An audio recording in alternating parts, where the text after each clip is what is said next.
What's up, everybody? I'm Dino, and this is Tales from the FlipSide. Whatever. I can't, Dino. I can't copy Dino. What's up, guys? It's Brian. Had some difficulties, so we are kicking it off tonight. Tonight, we're going to be talking about comic shops allocating one copy per customer, the Joker being revealed on Gotham. We got some ghost comics, hard to find comics, and a whole lot more. Guys, introduce yourselves. That means you. Oh, Dino is at the bottom. My bad. P-Dub's here, and I'm sad to announce that after quite a long time, I finally decided that tomorrow I'm going to delete my Google Plus account. So it's been fun, guys. Well, I was thinking that it was time to go join Google Plus. Where did I get it wrong? It's Google Minus tomorrow. Yeah. What's up, guys? McClay out here in Arizona, hating life because I'm getting ready to go on a squirt. Gonna have to take a break on squirts. So for any of you that hasn't had a chance to see it yet, I have an addiction, and it's this right here. So I'm hoping the guys on the flip side will help me deal with that addiction. A little bit of a detox. Yeah. This is really an intervention tonight. Yeah. This is a very special episode of the Flip Side. Some serious topics. Yeah. This is Z live from Pittsburgh. Barely got out of the ballpark tonight after extra innings, but I had to tell him to get this game over so I could make the podcast. So. I'm Dino. I'm the real Dino. Forgotten 5 Comics, and Google Plus is doing the greatest April Fool's joke. They announced shutting down Google Plus. This is a year in the making, this April Fool's joke. So, and it's Ben S. And yesterday was a great day for 2 reasons: Duke lost, and Kentucky lost. Great day. Oh, you should have, Stein, up here, man. Every Michigan State fan. At least it wasn't. They didn't beat Michigan. Everybody else, State's the greatest. Blah blah blah blah blah. It was terrible. State is pretty good in basketball. Izzo is ridiculous. He is. Right. So, yeah, we did have some April Fool's jokes. We couldn't get Google Hangouts to work. That's why we're running a little bit late. I think Dino kept giving us some spearfishing links, so he's probably got all of our socials and passwords by now. But that's what I do, man. I'm trying to hack it up here. It's only funny if everybody else laughs, so laugh, damn it. No. They're like, Dino's cats were chewing on his internet wires. But they're not. Oh, one's here. Sure, bud. He's not. He doesn't care. Yeah. So we're gonna kick this off. Welcome. We got people coming in the chat. We got Comic Chief, Weapon X Squall, old Robert Fordham, Heartless Art, Dennis Hayes. Welcome. We got more people rolling in. But first topic we're going to discuss tonight.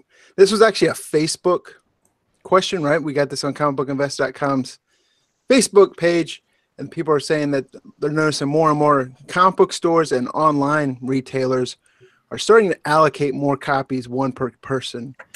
Is this something you guys agree or disagree with? What's the point of doing that? I guess to make sure everyone gets a chance to get it.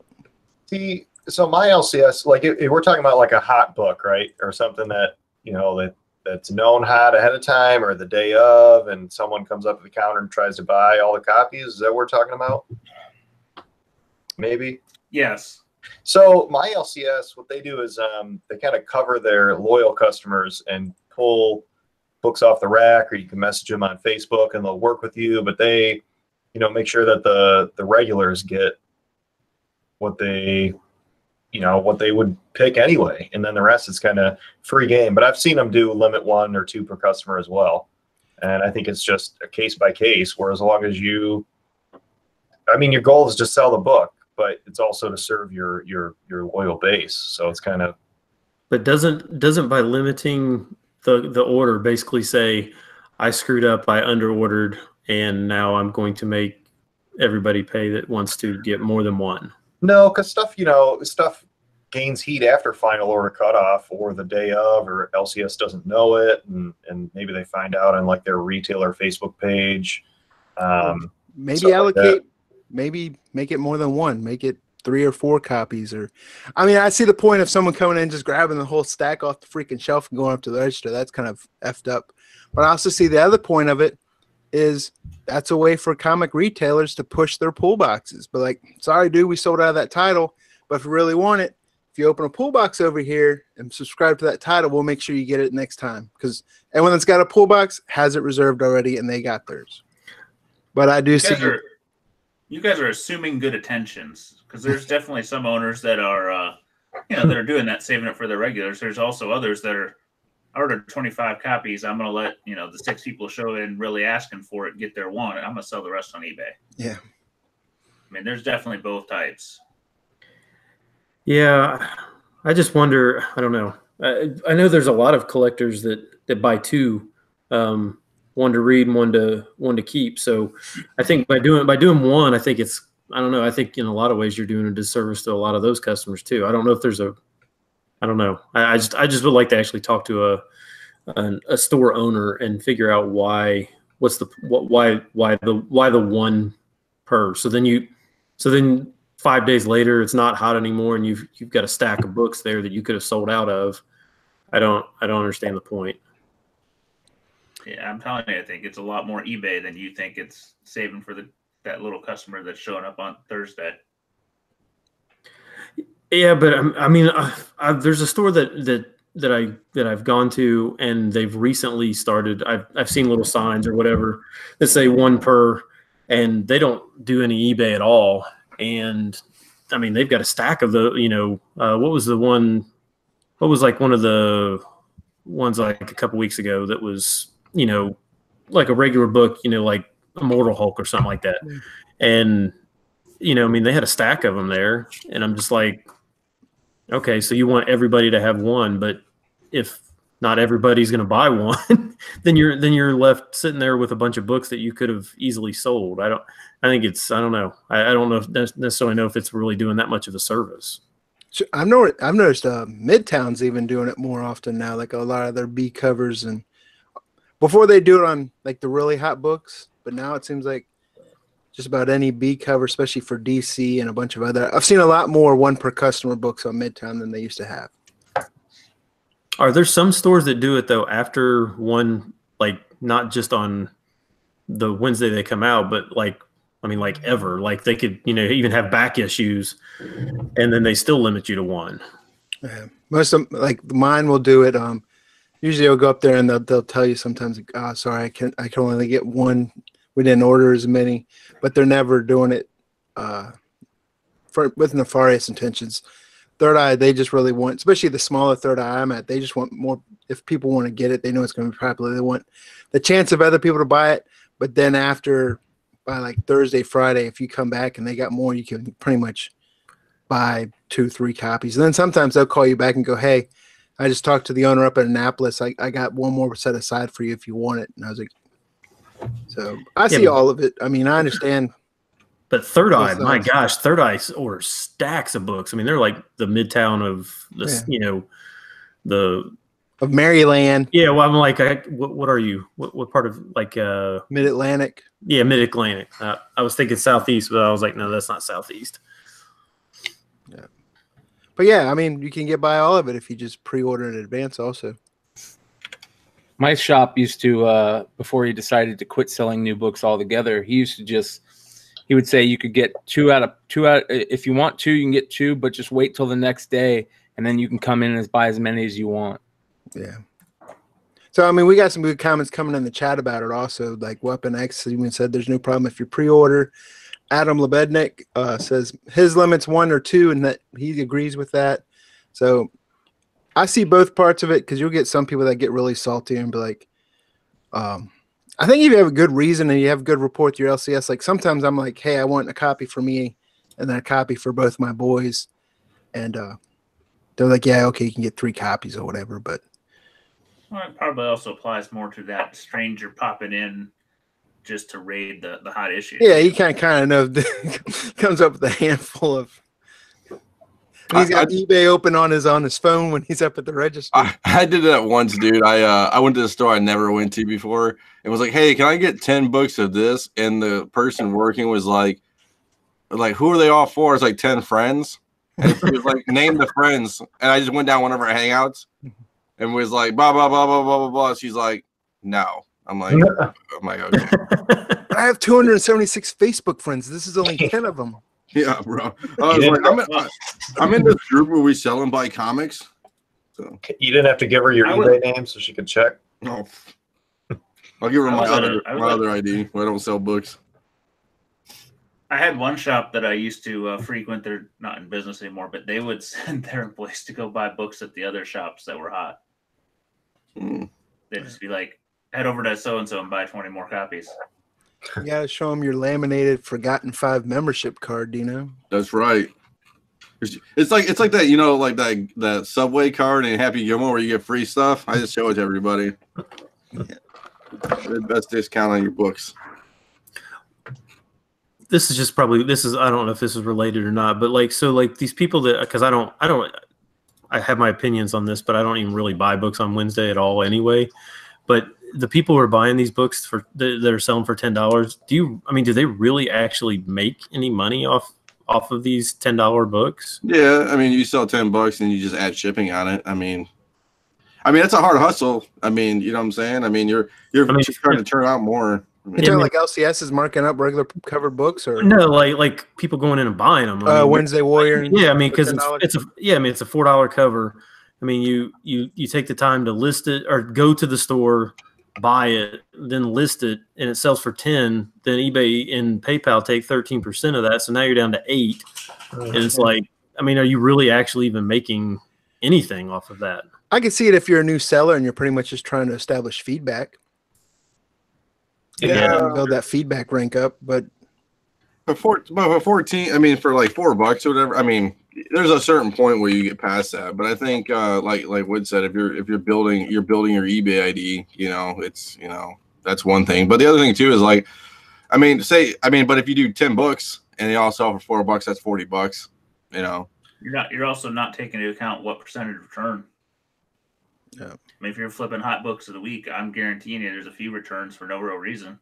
Plus, you never know. You get that $10 book, then the hot 10 comes out. Now it's a $20 book, and you're like rolling in the dough.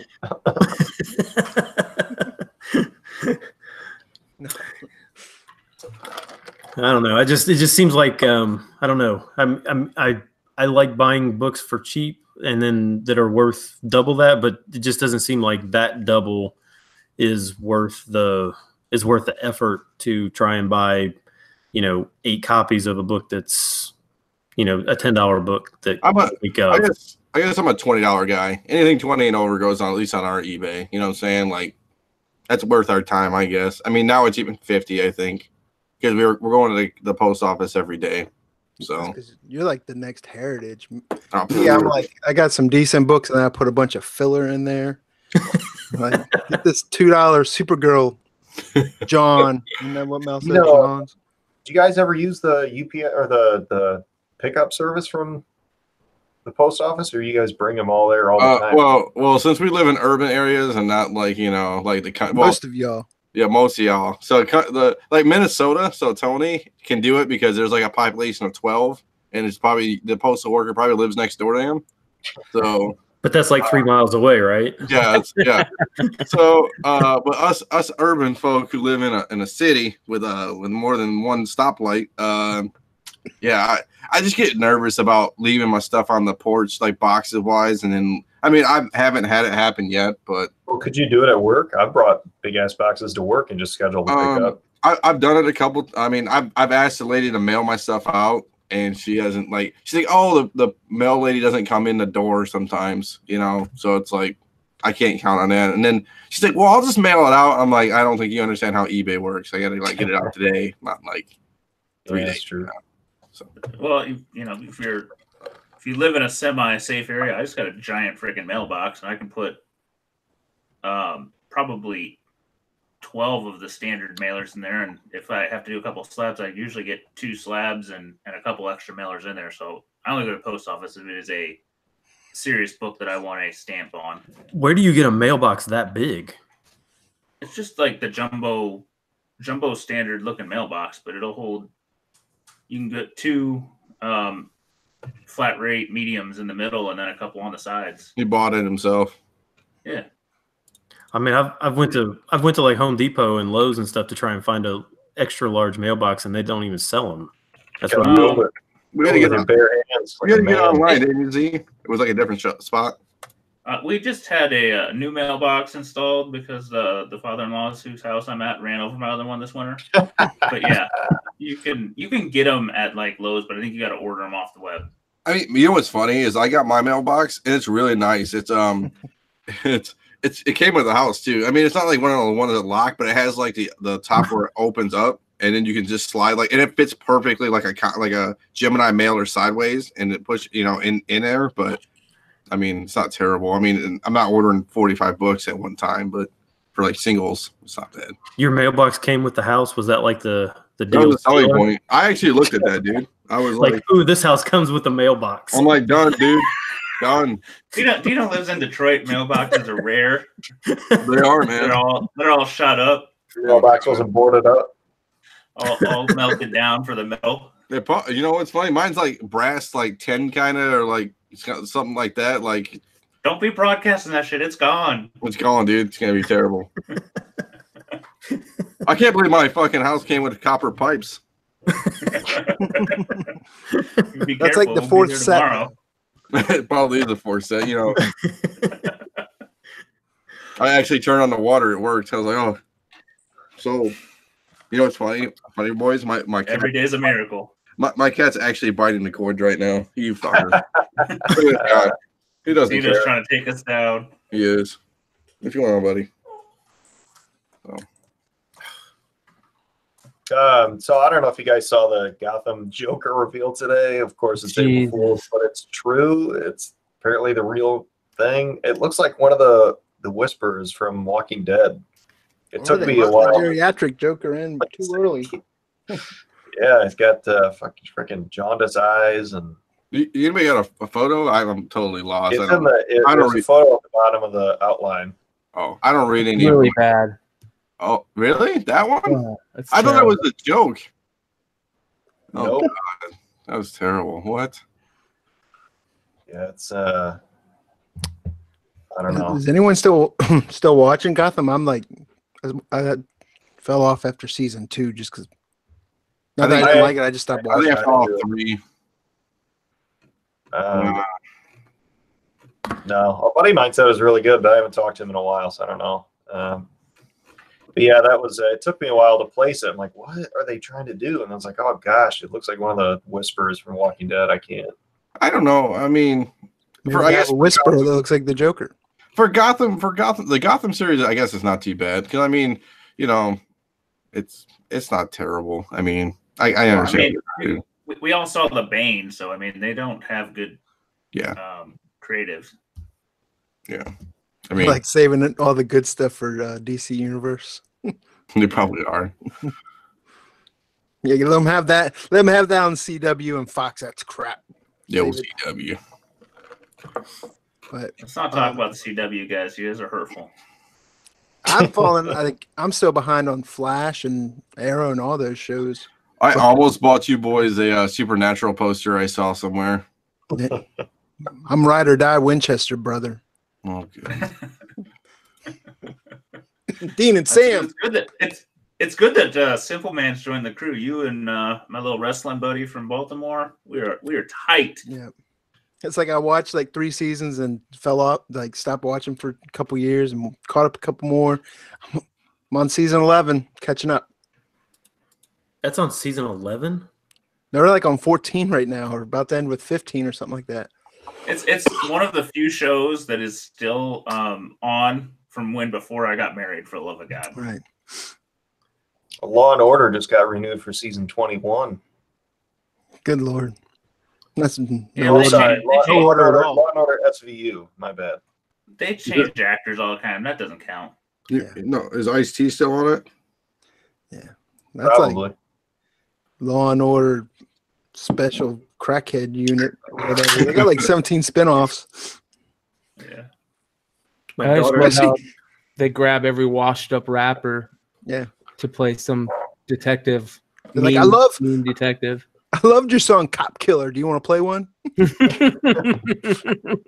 I want to see Flavor Flav on it. Yeah. They're getting close, man. So my daughter turned 13 this week, and she's really into this Heartland TV show. I've never even heard of it. It's on like season like 13 or something like that. And so now we actually are taking a vacation to this Heartland in Calgary this summer because of this TV show. Nice. Is that the one about the horses? Yeah, it's like on a farm or something like that. Have you been looking up comic book shops in Calgary? I'm hoping to find some of those Canadian price variants maybe up there or something like that. Look for some OPG hockey cards. Oh yeah, there you go. I'll look for those for you, McClay. There's probably a Gretzky rookie in a dollar bin up there somewhere. Right. Are you kidding? He's a god up there. Yeah, I know. He's more than like Elvis, Michael Jordan, and Michael Jackson all wrapped into one. Do you really think, though? I mean, it's Calgary. You know, he played for Edmonton. I mean, yeah, they hate Oilers, but you can't hate Wayne Gretzky. Yeah, that's true. That's like, where is Edmonton? It's in the Midwest. Oh, okay. Heartland has 12 seasons. Jeez. Yeah. Oh, and it's the same actors from like season 1 the whole way. It's all the same people. Still not the Winchesters. Oh, Castillo. Speaking of horses and stuff, I guess I watched Highwaymen on Netflix. I heard that was good. Yeah, I heard that was good too. I mean, I kind of was in and out of it. I mean, it was good. It was good, but what's that about? Bonnie and Clyde, the hunt for Bonnie and Clyde with Woody Harrelson and Kevin Costner as the detectives. You know what it reminded me of? True Detective. True Detective, but a movie episode. 20s, 30s version. When was Bonnie and Clyde? Yeah. Dino, did you watch Losers on Netflix? Yeah, I did. Was it good? The episodes I saw. I mean, some of the episodes were okay. Like one was about curling. I mean, it was okay. I mean, it's something to pass the time. I wouldn't like heavily invest in. You know, you can invest your time in Stein's ghost hunting. Yeah. Tell us a little bit about that, man. Oh yeah. So, I was going to say before we get into that though, I got stuck watching or hooked into watching The Dirt last night, which was I watched that. That was good. I forgot about how ridiculous Motley Crue was back in the day. Yeah, I mean, I guess obviously you're older than I am, so I mean, I'm a '80s kid, so I didn't live in the. That's not funny. I didn't get the glam. I didn't go in the glam era though. You know what I'm saying? I wasn't like Motley Crue. I think Motley Crue is my first or second concert ever. Oh God. Yeah, I saw them with the Scorpions. My first or second concert ever was Santana. So that's a good one. Yeah. I remember that Theater of Pain's tape. Yeah. Everyone in school had that tape with that freaking cover and the mask on it. Yeah. And smoking in the boys' room and But The Dirt was good, man. I enjoyed it. I like the guy who played Ozzy Osbourne in it. Yeah, perfect. Yeah. That was a different time for sure. Yeah. Even the girl they had played Heather Locklear was pretty decent. Like looked kind of like Heather Locklear. She did look like Heather Locklear kind of. I was like, dang. The dude that played Machine Gun Kelly when he was at the end, he was like walking like Tommy Lee. Yeah. Like, pretty cool. Ramsey Bolton as Mickey Mars. And he did a good job. He did a really good job. But, that was the dude from Game of Thrones, right? Yeah. Yeah. Or Inhumans. Yeah. And then the PTSD dude from The Punisher was playing Vince Neil. I finally finished Punisher. I liked it. 6 weeks late. Yeah, I know. Guys, you guys see this movie Guardians of the Galaxy? It's great. Yeah. I just watched Big. It was awesome. Did you guys hear a Toy Story? So Stein, ghost hunting. Yeah, so we've been teasing it for a while that we were going to do some mini videos. Finally got around to finishing a ghost hunting article for CBSI, which I didn't even realize when I looked at it. I was like, oh my gosh, it's been a year since the last time I did one, which is too long. But it's hard. I'll be honest, it's hard to find books that people Hard don't to find. that are hard to find. It's hard to even recognize that they're hard to find. So it's really difficult. But yeah, so if you haven't checked out mine, and then McClay did a video as well on our FlipSide channel here. If you haven't checked it out, mine's only, I don't know, 10, 12 minutes, something like that. It's not very long. And I kind of go into each book that I put on the list or on the website a little more detail on it. So if you get a chance, check it out. That was my first attempt. So if there's a lot of I don't know, yeah, a lot of a lot of we all do that. So I like to say so a lot. So. Well, it's funny is, I was thinking, because I took public speaking in college, and I used to be really good at it, but I just don't do it that often anymore. But when you're talking to a camera, it's just weird because it's sitting up here and there's nobody there. So it's just kind of, you're like, am I really talking to somebody? It's a weird, I'm sure. You need like a stone cold Steve Austin cardboard cutout right behind your camera. I need something behind there I feel like I'm actually talking to somebody. Angry. And that's the bottom line. How many times did you have to cut and redo it? I did it in one take. Oh, you lucky bastard. Yeah, I did it in one take, and I thought, well, because I wasn't even sure how to edit. So I was asking Brian how to edit some of the stuff. So he helped me a little bit, and then he did a couple things that I didn't know how to do. But I figured once I've done it a few times, then I'll at least feel a little more comfortable about it. But I was trying to, it was actually kind of fun to do the editing.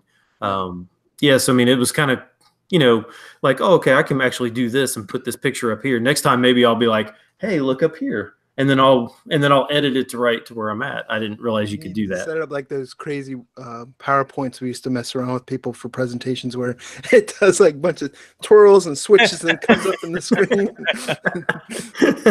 And the people presenting wouldn't even know, and they click the next thing and they spin around.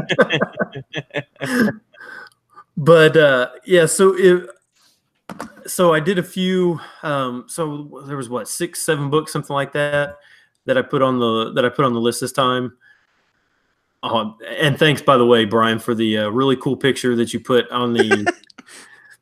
I'm going awesome thumbnail. Yeah, that was a ghost. You were like seeing the ghost. Yeah, that's what it was. I'm surprised you didn't get the one where I'm going with my eyes way up in the top of my head, but Saving that for the next one. Right, exactly. It looks like you smell a Slimer fart or something. Slimer fart. So maybe you guys can answer a couple of these questions, because I didn't actually know some of these books. I don't really, most of the time, I've never even seen these books. I've never even heard of these books. I just happen to kind of, when I'm doing research for them, I'm finding them and I'm looking to see if they're anywhere for sale.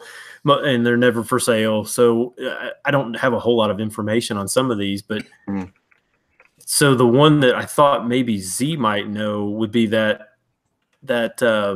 Frazetta Fantasy Illustrated, that Alex Ross, where he's fighting a big, huge spider.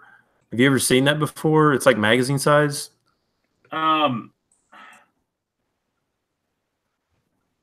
Apparently not. I have 2 of those Frazetta Fantasy Illustrateds, but I think they're the Joe Madureira ones, but it's not the Alex Ross ones. Yeah, it's numbered out of 1,000, so it's not like it's ridiculously rare. But I couldn't find. I found one for sale, and it was on my comic shop or something like that. But it was like a 6.0, so it was like I may as well not count. Yeah, is the 6.0? For a modern. Is that even sellable? I don't Obviously know. not. It's on my comic shop still. Right. Mind you, that's still probably like an 8.0 for the rest of us.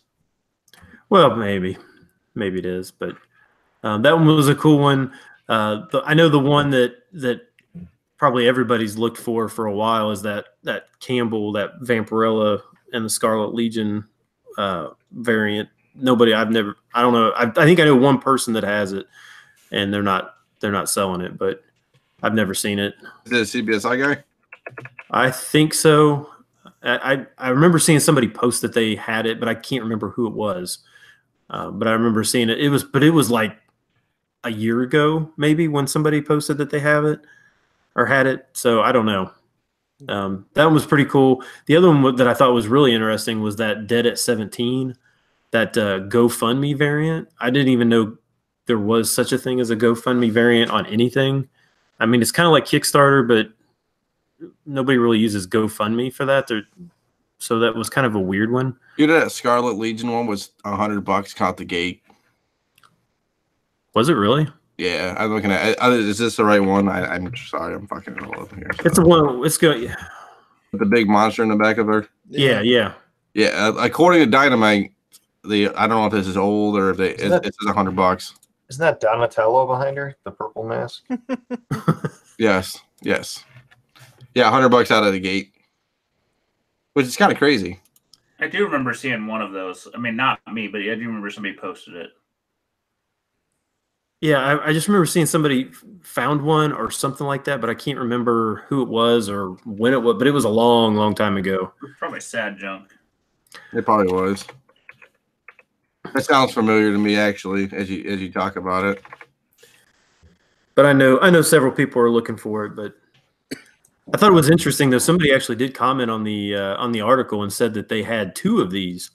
That they actually had that Dead at 17 and the Chuck Phil Noto San Diego Comic-Con variant, and so they gave actually some decent information on that they were pretty. I guess he said that they had a box of the Chucks at the Wildstorm booth, but nobody picked them up, and so he picked up a few of them, and then he thinks they might have either, what did he say, they might have got rid of the rest of them or something like that. So yeah, Pulped them. yeah. I guess they just didn't. I mean, and this was like 11 years ago. What do you think would you pay for a Vampy if you saw a Vampy Scarlet Legion, Campbell? What would you pay? You think? I mean, grade dependent, I guess. Say it was near mint, just for 500. I don't know. I mean, it's hard. It's hard to say. I mean, That's the other problem with this article. It's like, if you see one, right? I mean, do you just at all costs? I mean, yeah. I mean, you don't. Well, it's kind of like, remember the last. I mean, it was a year ago, but I mean, I put that monocyte on there, and you found one. You're like, oh, it was like $10 or $15. Yeah, it was cheap. Yeah. Hey, I mean, it's like I didn't pay much for it, but I mean, there's some of the. I think sometimes these books, almost other than the Spider-Man 667. Yeah. A lot of these books need at least enough to have some kind of activity to stay kind of fresh in people's minds, or they just don't know about it. And so your market shrinks so much that, you could throw one of these up on eBay on auction and it may not sell for hardly anything, because I got like that A1. I got that A1 for $20. That art germ. Yeah, that's $150 book now. Well, I mean, the problem is, like, I got mine, and it was a 9.8, and they dropped it at CGC, I think, man. I mean, that's the killer of it. I mean, because mine came back 9.4, I think. So. Yeah, but I think a 9.4 just sold, right, for like 150. I think I sold mine.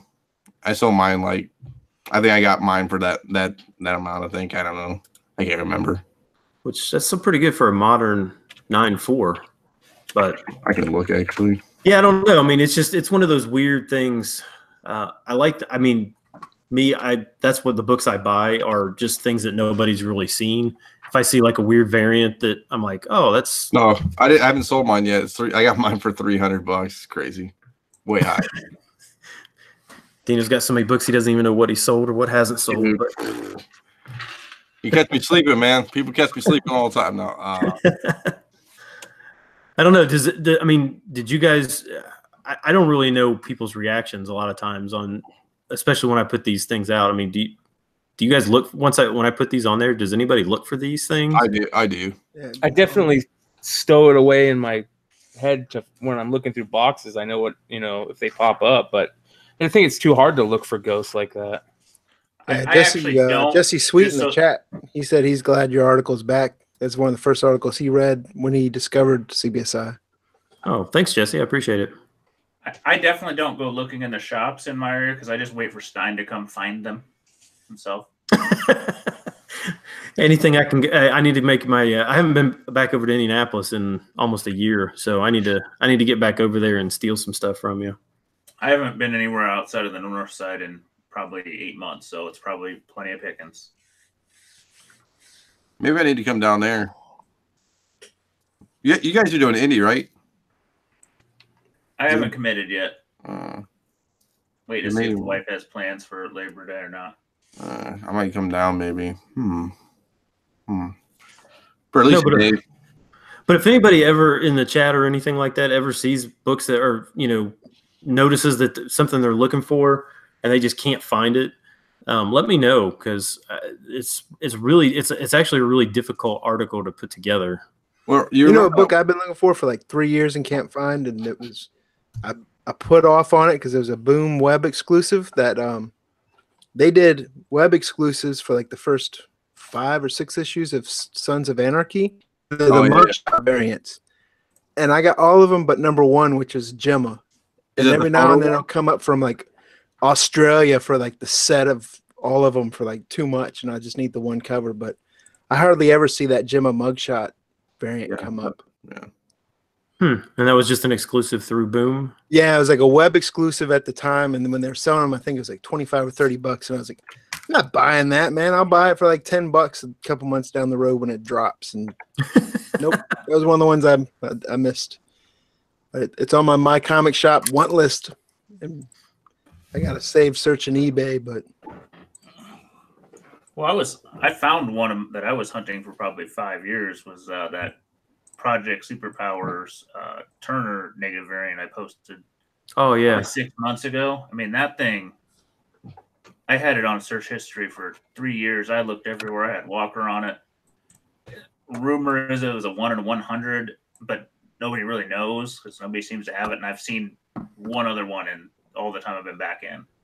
That's when you know it's hard to find if you put Walker on it. Because I did that with the Gemma variant too. If Walker can't find it, it goes on you should just get that list from him, Ben. anything that Walker can't find must be impossible.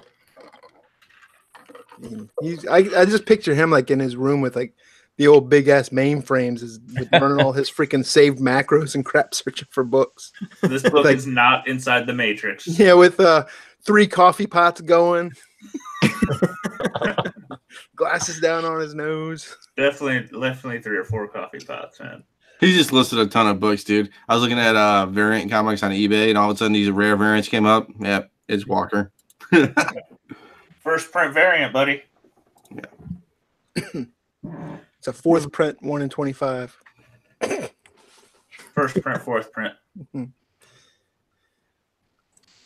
Yeah, so like I said, if you haven't checked out the article, go check it out on our channel.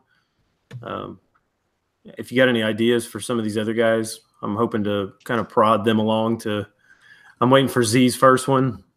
I got distracted as I'm traveling on spring break through lovely Pittsburgh and Gettysburg and stuff. So when I get back next week, I'll get back on it. I don't know what to say on mine. Like, I mean, I'm not cool enough. I don't have any crazy cool. I mean, why not just show cats playing? I mean, that gets a lot of views on places. Hey, we just have Dino and cats. Cats are big YouTube. Look, he loves this thing, dude. Look, he's not. We'll just post that, and we'll get some hits. It'll be cat lovers. I know. Maybe post them in front of a comic. Get them tied in, related. Catter days, dude. Catter days. It's gonna be good times. It's gonna be like those eBay postings where they have half dressed women and stuff to get your attention. It's gonna be cats for F5 now. I mean, if we can hashtag it cat memes and cat games and shit, oh man, Yeah. we'll get some hits. Wasn't there a curse words like 1 in 50 variant with the big cat Yeah. on the cover, whatever? That's what Dino should get that. Sit it there and just let his cat just go with that book. See If Forgotten 5 Comics ever did a variant, I would put a cat on I'd have Tony draw a cat in there somewhere. It's got to be like foiled up and bedazzled. Rhinestones. If you're gonna do a cat cover, you need a Dan Piercy in there too. Yeah. Yeah. Well, Mr. Paul has the only 9.8, I think, on the census. That's right. Did they forget to notate his autograph? Apparently, if someone signs in the book, it's still a blue label. That doesn't make sense. That's what. You should have got a Q. I don't think they opened it up. No, they probably didn't. They're like, is this a joke? I honestly think CDC didn't. They didn't open it up. They're like, we don't even know what this is. You know, whoever graded that stopped everyone else in the room. Was like, what the fuck is this? They said, you know what they said too? They said it was like regular. Like I remember Sean pressing it, and he's talking to me about it. He goes, "It's like regular paper, dude. Like it's like 8.5 by 11. You get out of the damn printer thing." I'm like, I know. I love how he had Sean press it. Yeah, I know. He's like, I really didn't do much. I had to get it. I had to get the 9.8. Yeah, they're like, let's make this kid's day. Like some 10-year-old girl subbed this, guys. Come on, let's make her day. Yeah. Paulina Weirhold. Yeah. They thought it was a make a wish project going on. Yeah. Oh shoot. Bust it out. Show us again. Do you have it? Don't you have it? Right behind you? Don't say bust it out with Paul. God knows what's coming. Yeah, I'll go take a dig. Yeah, give me 5. Whoa. Things are going sideways real fast. Are we past the hour mark yet? No. So, like Stein, you mentioned editing your video up. My last weekly picks, I forgot to edit the tail end of it. And it was basically a bunch of outtakes of me going, click that thumbs up button and subscribe. I was like, if you don't forget to click that thumbs up. Hey guys, click that thumbs up button. like a whole bunch of outtakes of that. And first mention, I was like, what the hell? So then I'm like scrambling using YouTube's new like trim editing tool, and it was all messing up. My kids are yelling like, I want to play Plants vs. Zombies, Dad. And I'm like, shut up. Trying to get it fixed. I'm starting to get the comments in. Dad's doing a video for his 2,000 YouTube subscribers. Shut up. Yeah. Oh, and then it finally got edited. I was like, thank God. Because it was like a whole bunch of outtakes of click that thumb. Shit. Well, hey, at least you didn't do like I did and misspell your name on the video. So yeah. Yes. Old Paul. Paul just permeates through the entire group here. My long-term goal is to just destroy this podcast. But come on, Paul. Let's see. I got you on present. Oh, there she is. Look just like Dino's cat in his lap. I know. It kind of does. Now they don't grade these, but I think I gotta get the mug one day as well. You didn't buy the mug? What kind of supporter are you? Oh, they don't. Good one. Did you actually question whether they would grade a mug? No, I'm kidding. He's gonna get some Tervis tumblers. If they'll grade a toy, why can't they grade a mug? I was gonna say, I bet you could get it custom graded through one of those action figure things. Probably. Grade anything. But no, there's no cue. There's no anything. It's just straight. They probably didn't realize it was a real signature. They thought it was part of the book. Probably. How many copies of that exist? What's that? Do you know how many copies he had of Belligerent Kitties? I don't know. One of one for Paul. There's I'm sure quite the limited print run. But the funny thing is, Piercy was telling me that the guy who started this hates graded comics. So how did Piercy get inside that? I mean, all up in them guts. I mean, how did that even? Was it like a contest, and he was like, "I'm going to submit a cat drawing"? No, I guess one of the people he knows did the actual book, and they asked him to do a drawing because it was like a bunch of different people. Each page is different artists, I guess, and they asked him to do one. That's what the. Oh, okay. I'm surprised he doesn't have a War of the Realms cover because every other artist in the world got a War of the Realms cover. As far as pickups, given to Mr. Wood's buddy, the Slabbed Heroes. I got this little book in the mail. See, did you get one or no? I don't know. I had my mail on hold. I left when you posted it that same day, so I'm hoping it's there when I get home. I thought you had like 50 raws, Z. I did. I just wasn't going to grade them. I bought the slab before I got the raws, and I don't know. All of mine had a almost like a color flake on the back spine. So where you're not at home? No, I'm in Pittsburgh.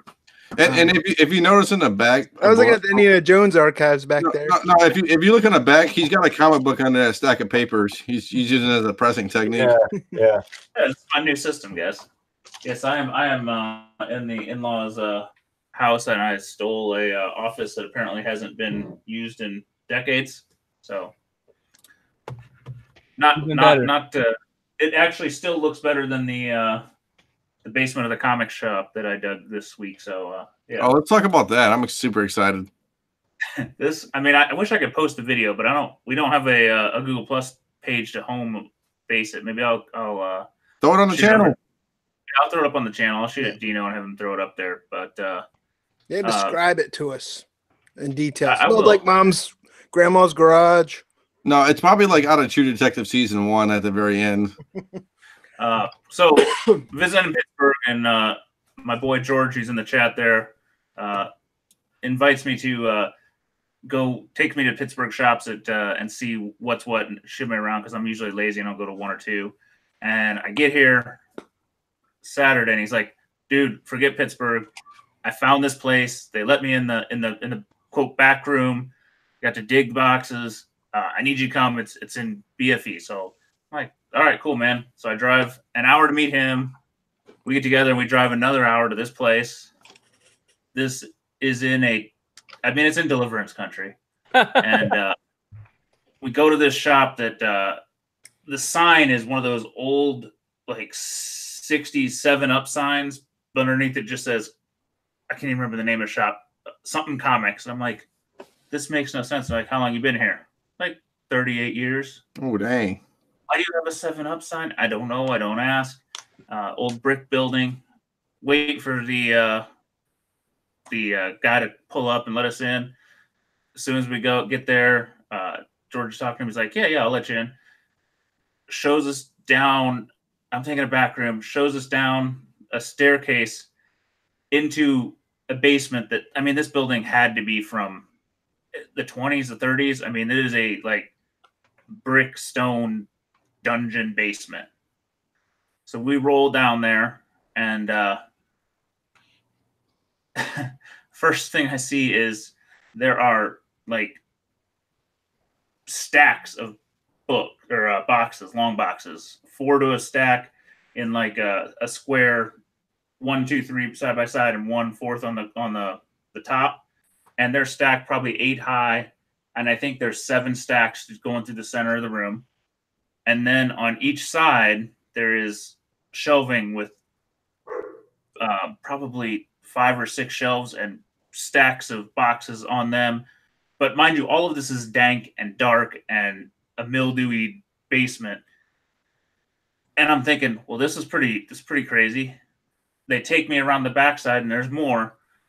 And then at the end of the backside, on the far end from the staircase, there's a little door with a man-made little step to get into it, into an even darker dungeon of a basement. There's no lights. George is like, I hope we brought a flashlight. And so we're using our cell phones and stuff just to see these boxes, pull them out. And this room is actually leaking. They had a leak in it, so some of these books are wrecked. Some of them aren't. We're back there. There's a cat in the shop. Cat in the wall, huh? There. So, what's the store's name? I need to rescue this cat. And so we get into this one back corner, and the smell is so strong that we can't fucking take it. So we're like, we grab a couple boxes and kind of carry them back into the light. George grabs this box that happens to be Wonder Woman. So we're like, fuck, we just hit pay dirt. As we set it down in the light, start looking at it, about the back quarter of the box is just covered in shit we can't identify. I don't know if it's dried cat turds. I don't know if it's mold. I don't know what it is. And I'm like, oh, fuck. And George's like, don't worry, I brought gloves. I'm like, shit, dude, I'm not even sure I want to touch it with gloves. So we dig through the first half of the box, find a stack of Hughes Wonder Woman. I'm like, dude, these are a little bit moist. I'm not sure. At one point they were moist. I don't know if it's a cat issue or a water issue or whatever. He's like, I don't know. Let's just see what he charges for them. We can probably press them out. Like, all right, why not? we keep going through this, and we're digging the back room, which is, like I said, probably a 7-foot ceiling, elevated. And at some point, I just can't take the room anymore. The stench and the odor is too much, and we're just not finding anything that isn't like beat to hell. So we're like, all right, so new plan. Let's tackle these stacks. Nobody has probably been motivated enough to unstack, these 32 stacked boxes. I don't know. I think it was 8 high, 4 to a stack. So yeah, 32. So we start at the top, start going. We're like, well, these are new books, piles of new books. Great. The further down we go, we're thinking we're going to find old books. We get into some of these boxes, and there's literally no rhyme nor reason for any of this. And we found one box where there would be 90s books, and then the other end of the box would be books from 6 months ago, just overstocked. Another box we found had coverless Silver Age books, 3/4 of it, and 1/4 of it was books from a year ago. And we're like, what the hell? So we're down here. We got there at noon. The guy never came downstairs, never looked for us until 5 o'clock. Because we're like, he's fucking forgot we're here. Completely no idea we're here. We hear some activity at the top of the shop. I mean, it's not busy, but you hear people come and go. And sometime around 5:15, the guy comes down. He goes, "Yeah, the owner called and said, did that guy show up?" And I went, "Oh shit, yeah, he's still down there." Like he completely forgot we were here. Meantime, we have went through. I think we got through 3 of the stacks because this was just moving boxes that much is exhausting.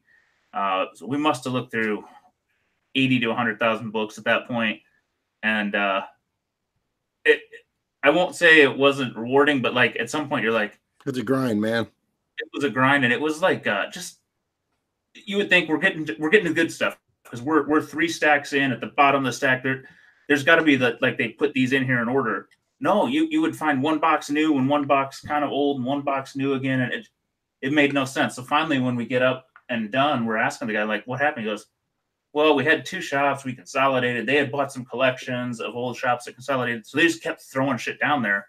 And whatever that other shop brought in just got thrown in that order. So we'd find the same book in 6 or 7 different places. We found Hughes Wonder Womans all over the place. We found some other stuff. So, it was crazy. It was it bad imported?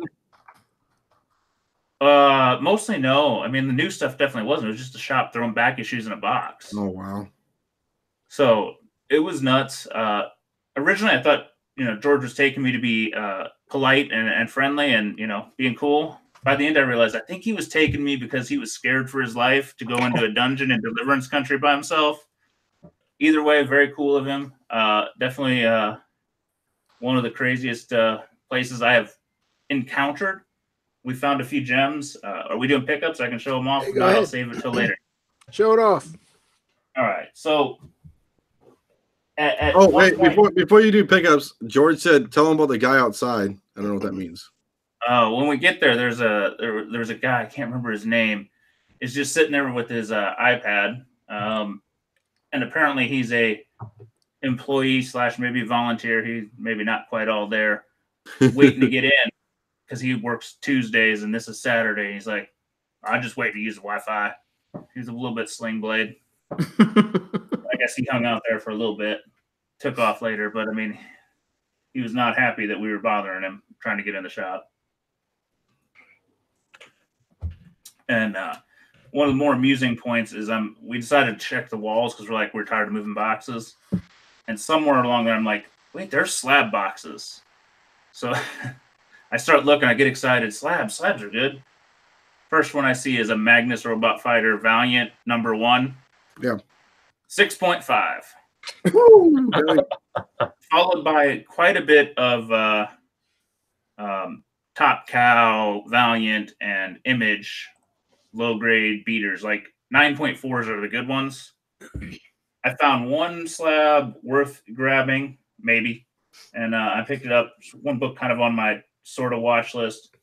I picked up the Witchblade 10 Darkness Zero variant, 9.8.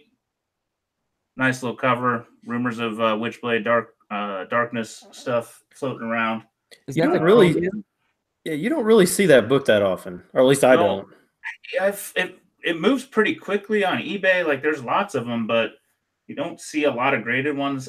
I can't tell GPA if it's sold or not because there's this, which is a variant, but there's also one with gold lettering on top of it that's also a gold variant. So I don't trust GPA on what it is. I got this at an extremely good price and was happy to take it off their hands. Like when we were digging through there, we found an entire run of almost an entire run of Deadpool Volume 2 and all that kind of stuff. I picked up just a hodgepodge. I'll show some of the more amusing things. This is a book I never see, and I found 5 copies. I took 3 of them, and George took 2. The Razor Annual first appearance of She. Yeah. These are also signed. I mean, I look for this thing, and it pops up online some, but I never see it in the wild. So we grabbed those, and we're happy to give them a new home. Were those all signed, or those like signed from like a signing? They are not all signed because I definitely have some that aren't. But this was a whole cluster of them all signed at the same time, the same guy. So I don't know if these guys, if just the shop had got him in house or they bought him from some event. I'm not real sure. Here is one of the Wonder Woman hues. Picked up the 184. We picked up 3 of these. 2 of them were really beat. One was mildly beat, but he gave them to us for $10, so I figured why not. This was the other part. I should stop. Nothing was priced, and we had to pretty much negotiate our way out the door. So this guy's wanting to look through eBay, wanting to do all of this. We come up there with about very close to 2 short boxes of books that this guy's trying to price. He's in I make this up. I can't make this up actually because it's too much what you would expect. The guy's like, I really got to get out of here. I got a D&D group I gotta be the dungeon master for. So you guys gotta be out of here. Yeah, basically, he's like, I got a D&D game. So we roll upstairs about 5:30. It takes all of 2 hours to check out because he's looking almost all these books up. You know, at some point he gets lazy and it's like, I'm just going to give you these for $1. Here's the price on these. So Dino would have loved it because he had to fucking hustle and negotiate his way down. That's right, baby. I love people who don't know. I got a story when you get done with yours about my epic Craigslist debacle. He started out like this Wonder Woman. He's like, well, this is like $100 book and it's a little rough, maybe 50. And we're like, no, you find somebody going to give you 100. No, we didn't come here to do this. You know, we're not picking your books and walking out of here. So we got out of there pretty good shape. The funny thing is with the things that should have been expensive were cheap and the things that should have been cheap were expensive. So it was a little bit of, I'll take this, I won't. We gave him some stuff we dug out and he kept, but you know, it was mainly Immortal Hulk crap that who cares. Picked up a cool Thor 169. Really, really nice shape for not being in a bag and board for however long it was in there. This is a really cool book for you guys not online. It's got Thor flying in front of a blue background of pictures with a white outline of Galactus. This is actually the origin of Galactus, so kind of a cool book. Maybe get a little heat later on. Just another amusing one. House of Secrets, 125. This is not a high grade one, but if you find books like this in high grade, you should grab them. These are kind of the next thing that I think is probably going to pique some interest, but this is a great one with a demon cat attacking a little girl in a red dress with a cat. So Dino, I don't know why you don't have a couple copies of this one. I need to. That seemed to be the theme of the show. I agree with you, Z, that those early bronze DC horror especially in high grade, those are not easy to find in high grade at all. No, yeah, if you can find anything in high grade, grab them. Along that same lines, I guess DC, this is more horror, and this is kind of a cross one. I picked up a Weird War Tales. Shout out to Tony L up there in the Great White North. No bag, no board. I'm going to say low mid-grade. I mean, it's not a fantastic copy. I put this on top thinking this is one of the few books I'm definitely buying, so give me the price and let's walk away. $6 out the door. I'm like, okay. Yeah. You can overcharge me on some of the other stupid stuff. Picked up a nice copy. Well, not a nice copy. A copy of War is Hell #9, First Death in Marvel. So that was a nice one. An amusing cover that we found 2 copies of. You know, I love some good action comics from the 70s. Number 4. Number 457. What is he doing to him? Is the infamous child crying into a pillow while Clark Kent Superman gets undressed. I don't know how this made it. It is terrible. It is so inappropriate, and I don't know why they let it go out, but they did. It's actually a tough black cover, so if you can find a nice copy, you should grab Tom King it. wasn't writing that book, you know that much. For you disturbed individuals, it is worth a look if you haven't Googled it. Didn't find a ton of variants, but I did find a nice all new Ghost Rider #1, 1 in 25. Somehow got out the door with that for $10. Again, one of the ones I thought would be expensive was not. Fables 1 Malieve variant. Don't see a ton of these around, so no, you don't see that often. That was one he actually didn't recognize, so I got that really cheap. This one last one, kind of in the moderns that I want to show off. I got a stack of these Warlord of Mars Campbell variants. So these guys like Campbell, this is a nice cheap one you can usually get for a couple bucks. But having a nice stack of like 5 near mint ones was cool. Got 2 last books. This is another one I thought he would, if he's looking at eBay, should charge me out the nose. Vampire Tales 2, magazine size. First appearance of Satanica, who you probably don't know who that is other than she's in the Marvel horror realm, but she does appear on the cover of the first Rocket Raccoon issue. So that's why the name may feel significant. But this is one of those books that people talk about as spec. I don't know if it's ever going to get there, if she's ever going to show up, but potentially if Marvel really dwells into the supernatural horror realm, she could. So one of those interesting ones to look around when you get a magazine. And this last one is actually not even for me. I picked it up for one of the boys.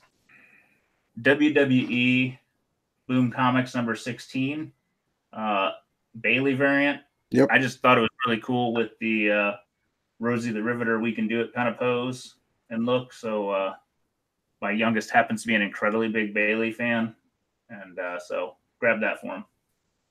Awesome. Got a stack of some other stuff, some Vengeance #1s, a stack of Marvel Point 1s with the Sam Alexander, stuff like that. But overall did very well. On Friday night. This guy had Craigslist ad, and I saw the cruising comics. Sure, comics. I gotta take out present too. I was scrolling through comics, and this guy, I saw the photos.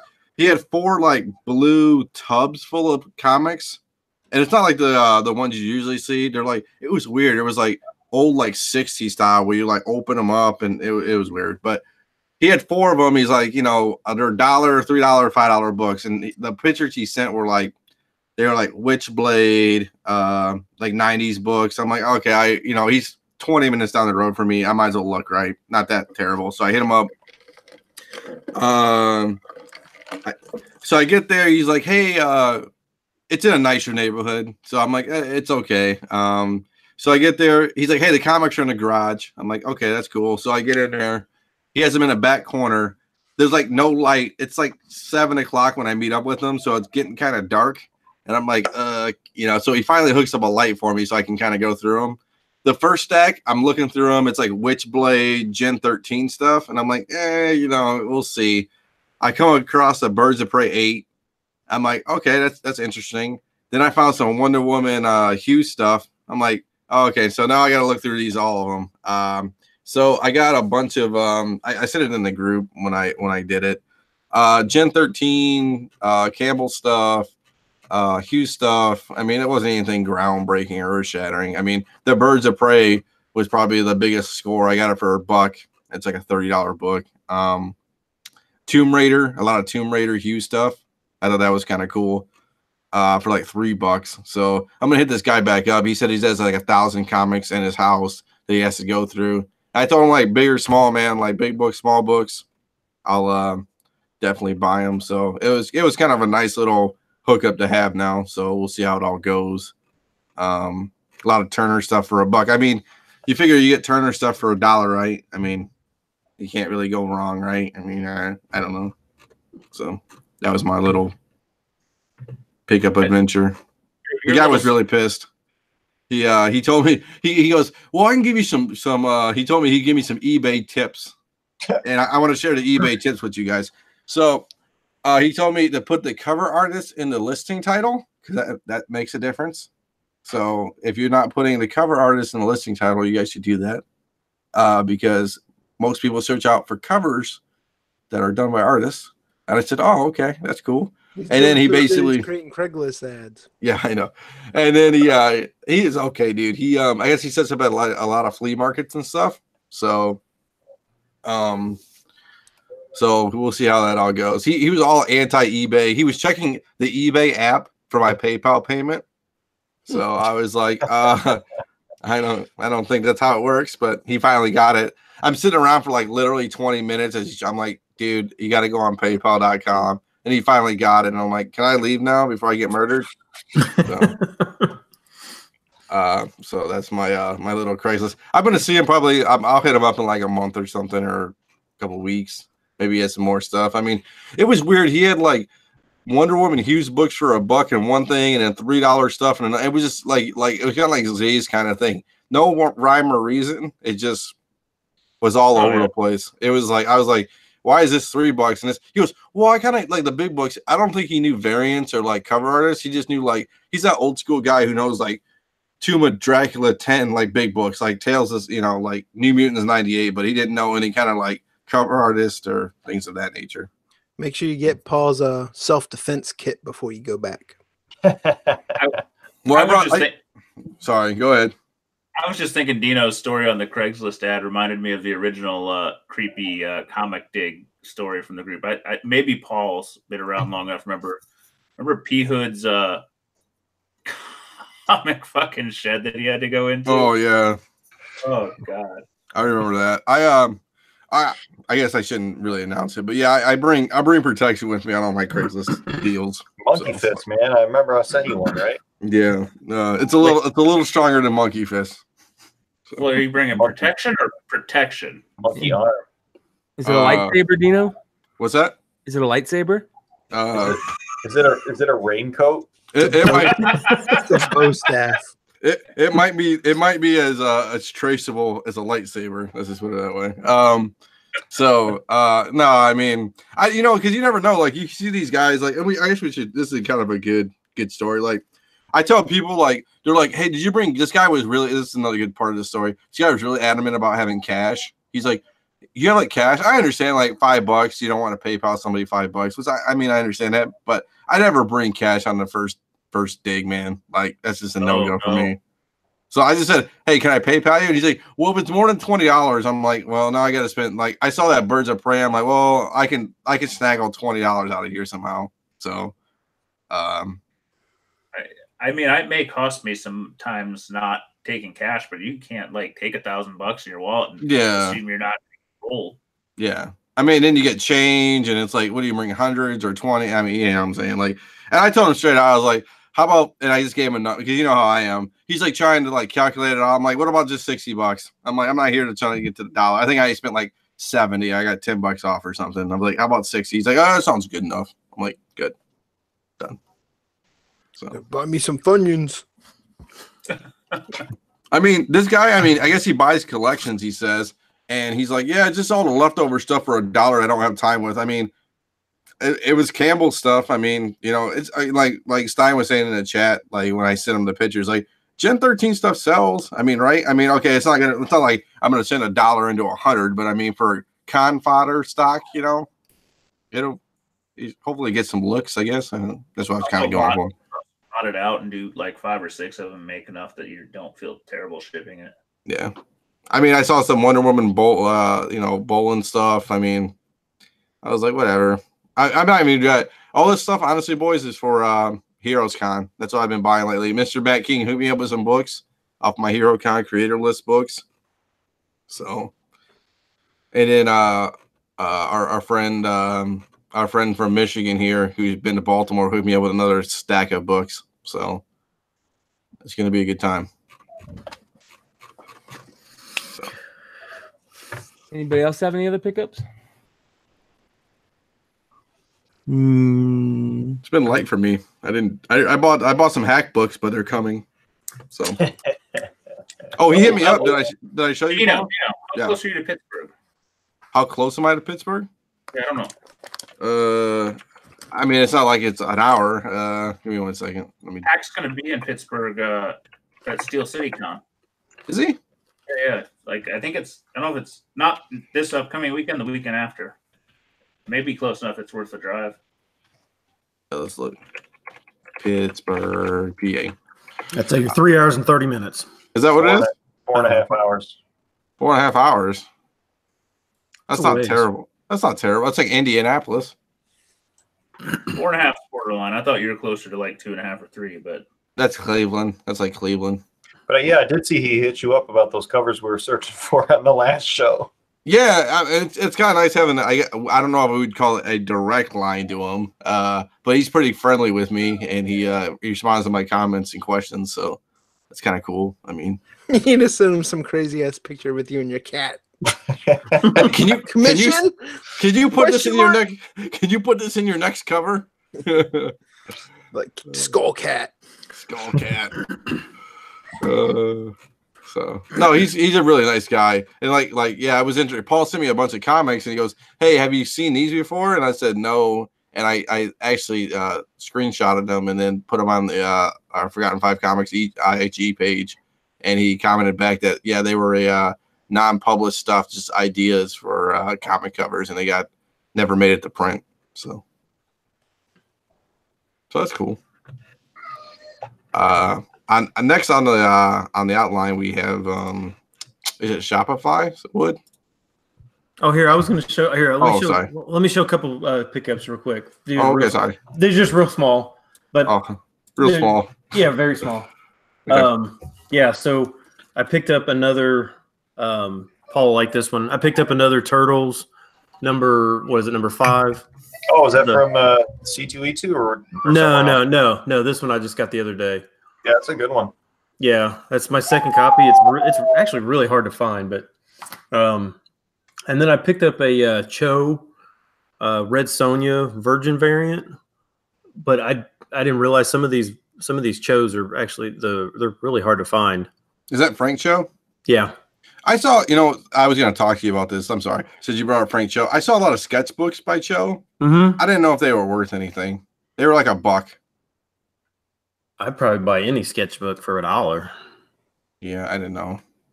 And then one last one here, and I don't know why, honestly, I actually think this one's really gorgeous, and it's a Josh Middleton variant of Before Watchmen. It's a 1 in 25.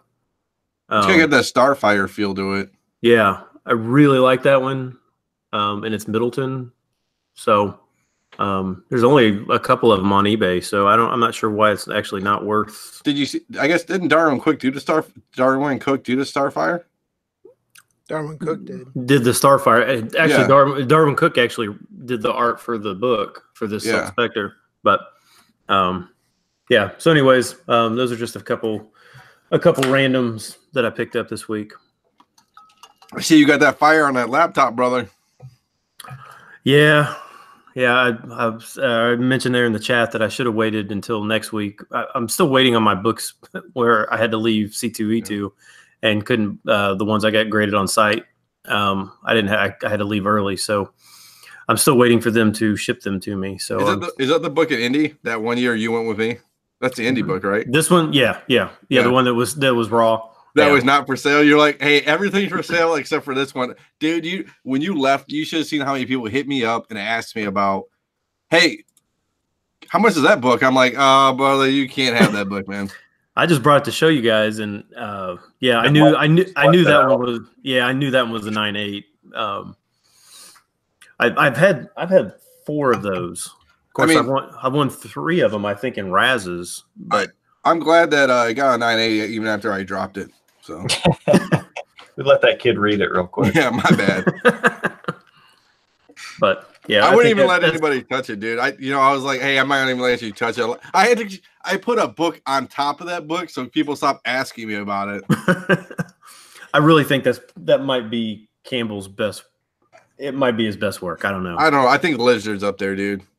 That Lizard. The Lizard's good, but that's I don't know. That one just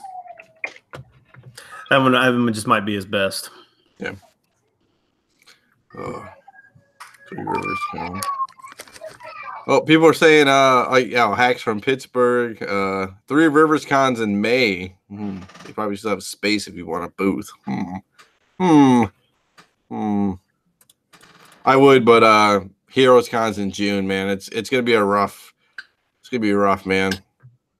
You gotta want it, Dino. You gotta want it. Well, we don't really talk about this. Having eBay store, it's like trying to sit there and it's like the amount of listings we have up, like we kill the store and it takes like a month for Scotty to get settled back in, like what we sold, taking everything down, it's a process, I don't know how I guess the big boys just don't have their con stock on eBay theoretically, right? I think they do a better job of keeping records and integrating it. But when you're selling $1,000 books, it's easier to go, hold on a minute. Mm-hmm. Let me write that down. When you're selling something for $20-$30, you got 6 and 8 books moving. It takes some work. Yeah. I put the number. So what we started doing is writing the numbers on the back, the CLZ numbers. So every book has a CLZ number and then you just write that down.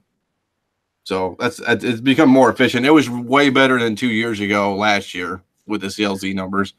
That would definitely help.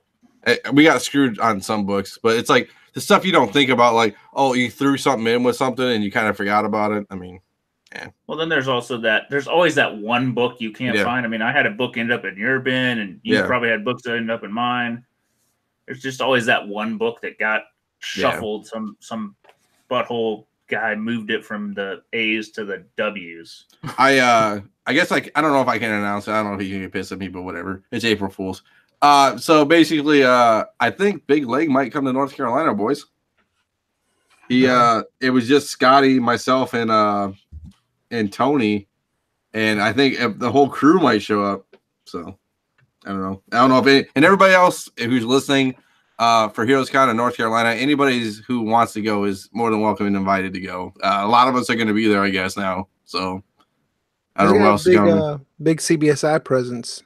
They got a bunch of people there doing interviews set up. there's gonna be a whole lot of coverage. Let's check the Mail's home backyard. Is that Charlotte? That is Charlotte. So if anybody more than welcome to the roll out there.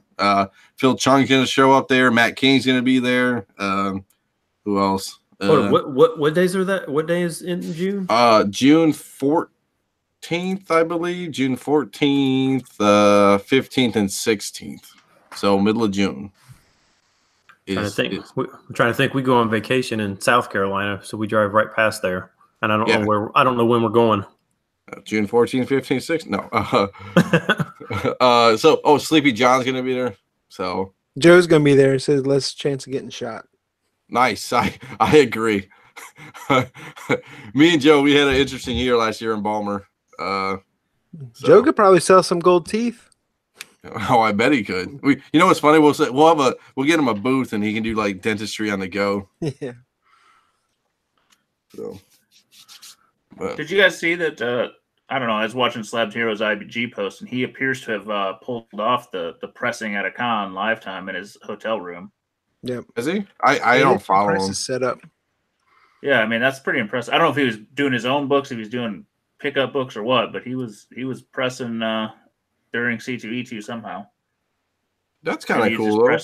Maybe he was doing the exclusives or his pickups or what, but he made it happen. How did I miss this guy? He may not have been advertising. It could have just been his personal stuff. I mean, or his stuff that he's going to sell later on the store. Yeah, or stuff that he had pre-sold. Yeah, I don't think he was selling it. I don't think he was offering pressing services. I think he was doing his own live, but he was you know him. closer. You know him, right, Brian? Yeah, I mean, we're not like best friends or anything. Well, no, I mean, yeah. He sponsors our Thursday night show. Oh, nice. Some giveaways type stuff. But yeah, we talked to him off and on. Great guy. Definitely worth the money. He's got an interesting business model. I mean, he just quit his full-time job to go full-time Slabbed Heroes. So wow. Yeah. Man.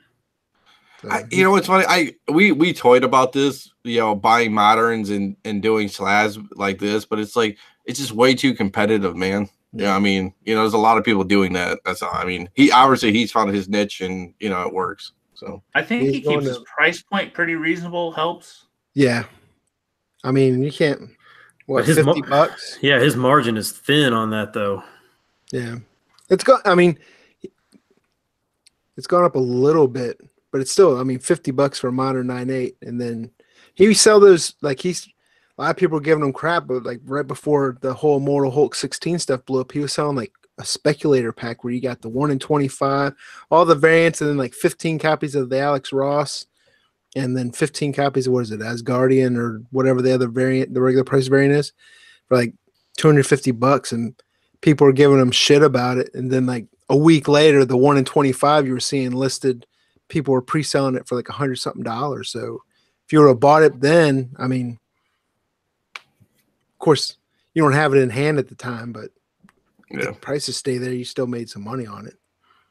But I enjoy his prices. I mean, I've probably ordered 13 books off him since January. Nothing super big, but $50 here, $50 there. If I traded in the modern books and such, I would use them. I did the one. I bought the Iron Man, but I'm more. If I'm buying a modern 9.8, it's more just for me, and I'm amused by it, and at some point I'm going to hang it up on a wall. Yeah, most of the stuff I got's like PC, like a couple of the Derek Chews, the 1 in 10 Daredevil, the 1 in 10 Thor for War of the Realms that's coming out this week. Mostly PC type stuff. Yeah, I think that model's all about customer service too. You got to take care of your people, make sure you're getting your copies, don't screw them over. Yeah. He definitely, that's a grind. I mean, I think he's probably always doing something. I guess he's doing MegaCon next. I'm not sure what MegaCon is, but I see him soliciting on his site for MegaCon. So, real quick, I picked up a couple of things that I hadn't seen before. I want to see if you guys have seen this. Yeah, I found this. I went and looked through my LCS, the guy who had the storage bin, storage locker stuff. Yeah. This Death Rattle series. I know it's a pretty big series, but I had never seen this cover by Frank Miller. And it's like a really cool cover where it's a bunch of heads in a meat grinder. Oh, wow. That is cool. Yeah. So I'd never seen this, but the really cool thing that I saw was, and you guys might know who this artist is. I didn't, but this artist is absolutely amazing. His name is Ron Wilbur. Have you guys ever heard of him? Here's some of his art. I mean, it's absolutely stunning for back then, and the black and white and really dark. Reminds me of like old tattoo artist style. Yeah, it's just beautiful. Let me show you another page. Is this from like the 80s or 90s? Yeah, this is 86, I think, or something like that. Let me see here. Death Rattle, didn't that have 88? Yeah, 88. Some of the issues are tied to the Crow and previews or something somewhere. Yeah, look at this picture. Look at this right here. I mean, that's awesome. That's like some George Romero type. Yeah, it's really it actually makes me think of They Live. Yeah, I mean, Rowdy and Piper's about to chew some bubble gum. right. I mean, that cover is just beautiful. It's got the thing that Frank Miller likes to do with the red popping out and stuff. So that's just a book that I had never seen that I grabbed. And then this was kind of cool. I picked up this Amazing Heroes number 9, issue 94. And I'd never seen this advertisement before. Let's see here. For the Watchmen. Oh, cool. Nice. Yeah. So I'd never seen that. That was kind of cool. Well, Scotty would like that. Yeah. So that's Amazing Heroes number 94. And then he had a bunch of these free giveaways from Spider-Man and the Power Pack that says Meet the Sensational Power Pack. And it's a free giveaway. I don't know, maybe if this is a first appearance of Power Pack, other than their number 1, or I don't know where they first appeared. I've seen that somewhere. It's a really cool little free giveaway that they did. And he had like 50 of them, so I grabbed a couple. And then I don't know if you guys are fans of Coheed and Cambria, the band, but the lead singer put out a comic years ago based on. I remember that. Yeah, based on his albums and all those lyrics, and it's a really good. Coheed and Cambria's first 2 albums are probably my top 50 favorite albums of all time. And the first 2 comics that he did are really hard to find. He did self-published ones through Coheed and Cambria Comics, and then Evil Inc. picked it up and did some. And the first self-published ones you could only get at the concerts, and then the Evil Inc. ones were really super low print run. But he ended up doing something through Boom called for the Armory Wars, and they put out some books for this, and this is the Ultimate edition. I'd never seen it before. It's called the Ultimate Edition, second stage Turbine Blade, which is one of Coheed and Cambria's albums, but really cool book, and just really nice hardcover. So there's that, and then my buddy Kyle out here in Arizona that does the Absolute Geek podcast. Kyle and Matt put me onto this book called Ray Gun by this guy named Greg Schoen, I think is how you say his last name. And it's a really cool book that I haven't read anything new in a long time, and I just picked it up to check it out. I had Kyle pick me up one, and it's a really good book, and it's one of those books that you don't expect to be that good. It looks kind of like it's about kids and stuff, and kind of has that Invincible feel to it.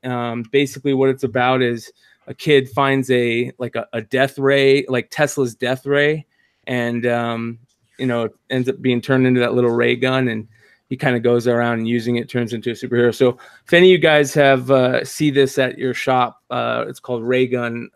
Arcana Press put it out. Really good book. If you ever see it, just pick it up, check it out. Cool. Yeah.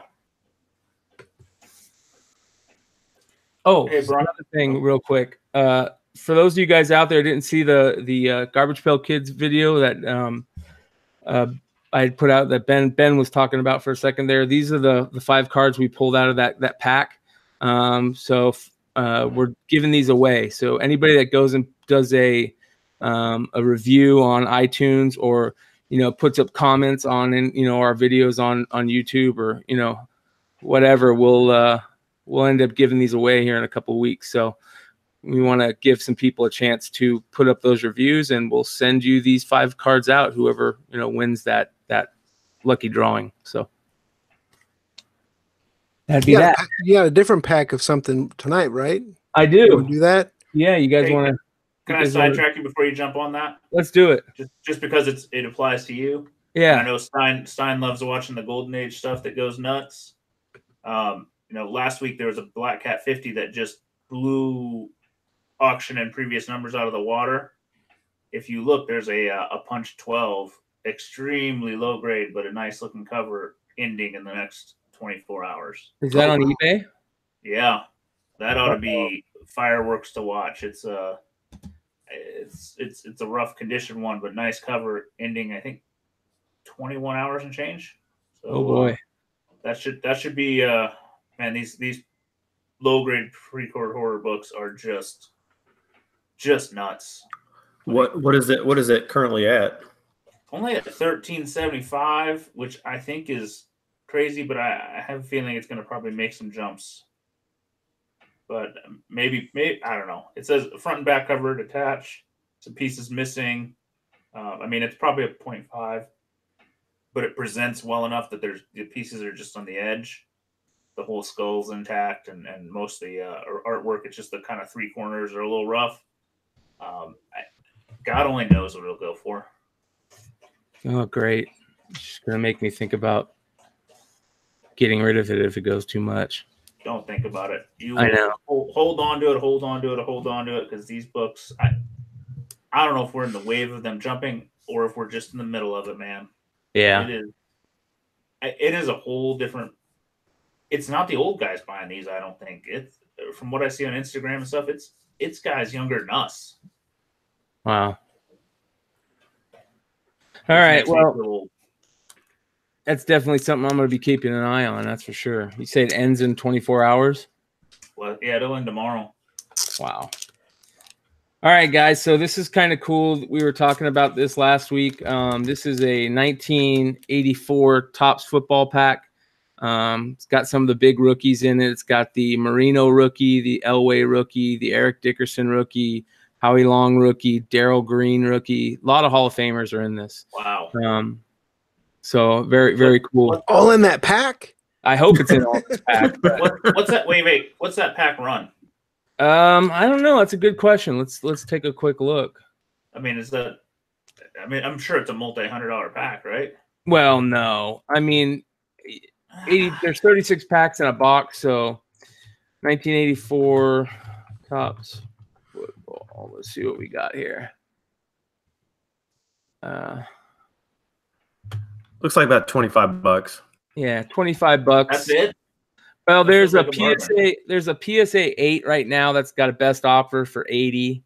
But yeah, about $25. So, which isn't bad. I mean, That feels like a good deal for the amount of potential. yeah, it definitely is a good deal for the amount of potential, and that's why I figured it was a good pack to pick up. Are you eating the gum if it's in it? I don't think I am. I think this one I'm gonna Took stay him out a of. month to recover from the last one. Yeah, right. So Don't let the dog get it either. We don't want the dog to get hurt. I know, right? All right, so here we go. Here's the pack in the. Let me pull it out of this little wax or this. If I can even. They make this a little too hard these days, huh? I saw some of the guys talking on the chat last show, and I think somebody misheard me say Montana. The Montana rookie is in the 1981 Topps packs. So it's funny because the 1981 Topps packs are set only has, the Montana rookie. I know the Art Monk rookie is in there, and then the who was the tight end that caught the catch from Montana in the 80. Dwight Clark. The Dwight Clark rookie is in that too. So they're really not that great. That's not that great of a set minus the Montana, but everybody's going for the Montana. So those 81 packs, are also big pulls, and the 86 are also nice pulls because the 86 have the Jerry Rice rookie, the Steve Young rookie, the Reggie White rookie. And the 86 are really tough to get centered. But anyway, here we go. Here's the 84 pack. Here's the back. How long have you had this pack? I think I've been sitting on it. I bought it in a case break on the PSA forums probably 7 or 8 years ago. So, all right, here we go. That's the kind of pack I'd go for it. $25 with that kind of odds. Yeah. Oh, here we go. Now the problem with these is that compared to the Garbage Pail Kids pack, you have 5 times the amount of cards, so it's kind of harder to open without ripping the pack. But There we go. Let's do this. So just like the other one, here's the pack. And just like the other ones, there's your gum on the bottom card. Hopefully that's Little not a bubble. good card. But you can see even the top card has a little wax damage still on it. It's kind of hard to see, but I'll try to. It's not coming up very well, but that top card is a Dave Craig, and there we go. And then here is a nice second card in the pack. Joe Montana Instant Replay. It's not the regular card, but still in Montana, and the centering is not too terrible. It's definitely off top to bottom, but it's not too bad. And then here we go. Ezra Johnson. That's probably a common there, but even the commons, if you can get them, you know, in the PSA 10s, can sell for hundreds of dollars, sometimes thousands, depending on. Are the cards in the same pack miscut the same? Like, do they come off the same sheet miscut, or is it variable? They're variable. They're usually variable. But sometimes that can happen. For instance, I was part of a box break for the 87-88 Fleer basketball, which has the second year Jordan in it. And I got 2 packs from the box, and both packs were the Jordan packs. I got really lucky, but the ink hadn't been dry on that set print run. So every card in the pack had a little bit of ink smear, and both of my Jordans had ink smear, and they would have been 9s or 10s easy if it didn't have the ink smear. I'll pull one of those out one day and show you guys that. And that broke my heart, just because it was, you know, how cool is it to get one Jordan in one pack, yet alone both my packs have the Jordan in it. So, and then, you know, you have the ink smear. So I sent one in to get graded, and it came back 9. And that one should have been, I thought it could have been a 10. And then the other one came back an 8. So here's the next card. It's a team leaders card with, I think it's James Lofton when he's playing for the Packers. And another team leader card, Otis Anderson. And this one's kind of cool. I mean, it isn't as cool as it could be, but again, the Dan Marino rookie is in this set. And there's a Fred Dean card where he's tackling Dan Marino.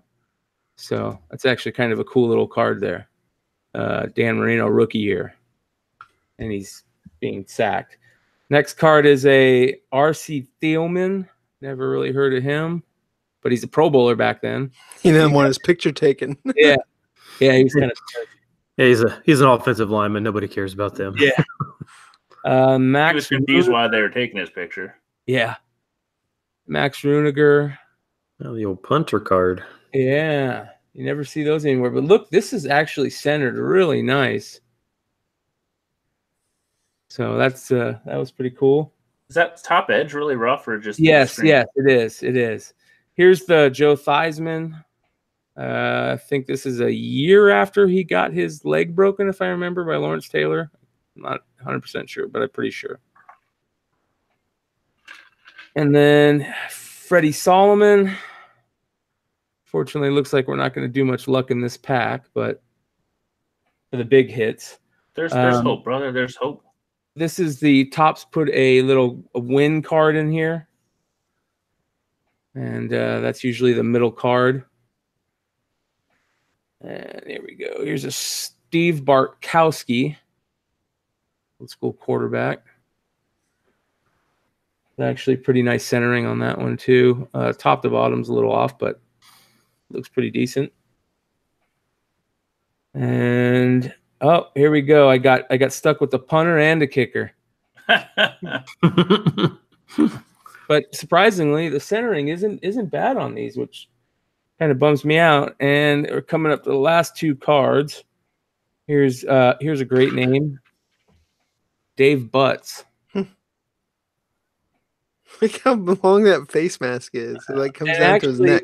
This is I actually just pulled a really nice card that I really like. This is one of the cards I've been looking to get and high grade for a long time. He was one of my all-time favorite players. I remember when I used to play football as a kid, my dad used to always talk about this guy and how he used to run with his knees so high. But this is actually a really cool pull. This is a Roger Craig rookie. Oh, nice. Oh yeah. Nebraska Cornhusker. You got it. And the centering. Was that the gum? Was that the gum card? No, this is the card right before the gum. So the centering is a little off, but I'm cool with that. I mean, that's a nice little cool pull for a pack that's been sitting around for 9 years in my, little wax box. So I was pretty stoked. That's a pretty good pull for that pack. So there we go. Roger Craig rookie. Tough card to get in high grade to begin with. So. And my dad's a big Cornhusker. And then here is the last card with the gum on it, Lester Hayes, Pro Bowler from the Raiders, really old school defensive back that I think he's a Hall of Famer if I remember correctly. So big leg should know. But pretty cool pack. Hopefully we'll be doing more of this, and I'll be keeping my eyes out for more of these packs to pick up and enjoy opening them live on air, and hopefully you guys will catch the bug and maybe go buy a few old school wax packs. So there we go. Very cool. That be it. You're making me want to get on eBay right now. I know, right? That's the funnest part. There's nothing better than opening a pack and hitting that card, or that, especially those big pulls. A guy, I recently just saw a video. I think the guy just put it out. He's on a quest like I am to get the Gretzky rookie. He's on a quest to get the Jordan rookie. And if you look it up on YouTube, in my quest for a Jordan rookie, I think he opens 2 packs of 86, 87 Fleer basketball.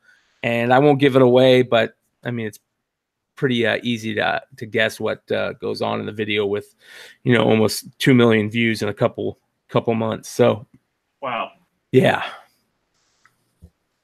Very cool. So if you guys have any suggestions on some cool packs to keep our eyes out for, that aren't ridiculously expensive, throw some comments out there, and throw some ideas, and we'll look at maybe grabbing a few and seeing what our luck will give us. Good stuff. Yep.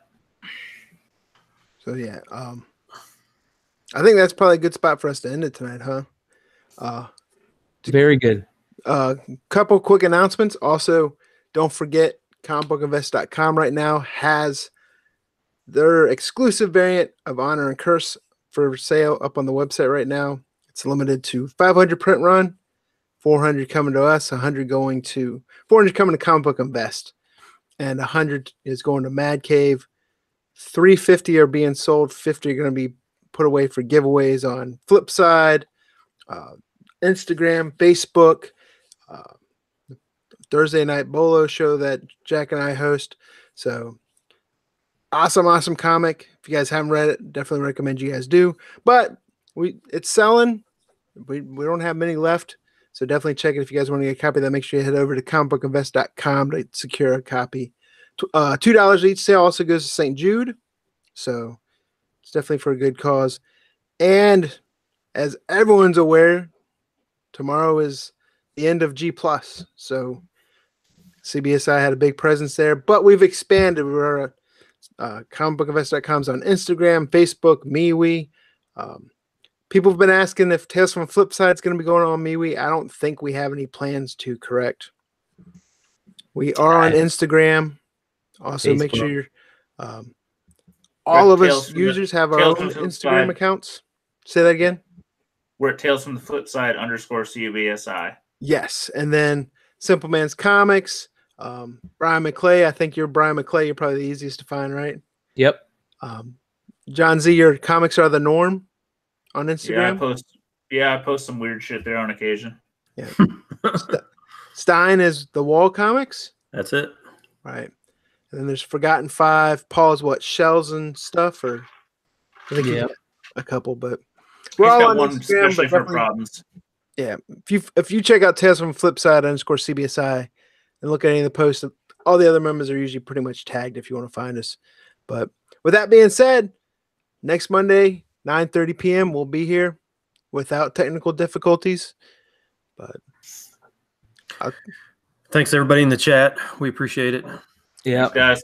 And real quick to Mark Snowden out there in Western Australia, here's the gum from that pack. So just so you know. First class mail. Yeah, he's going to put it on eBay for like $75. Yeah. So next time we open one, we'll save it for you. It's like the Cheetos that are in the shape of dinosaurs that are going for $1,800. Yeah. Yeah, it's not very good, Mark. Check out the Garbage Pail Kids video and see my pain.